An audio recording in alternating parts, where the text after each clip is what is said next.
idinka ay haystaa waa ni wada haystaa oo aan walwalin waxaan ku haynaa qalab cusub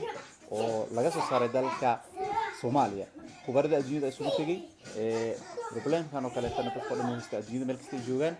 haddaba se waxa la keenay remote control oo sida dhibta yar ku xallin kartid problemkaaga marka qalabkan 100 qof ugu horeysa waxaan ku siinaynaa bilaash ama free magacaaga iyo addresskaaga hoos ku qoraysa kadibna waa lagu soo dirayaa tikniiga iyo aaladda aad u baahan tahay iyo sida u isticmaalaysid intaa kadib waan soo noqonay barnaamijka xaqiisa ku sii socon doona insha Allah sida iyo maxaa kale cusub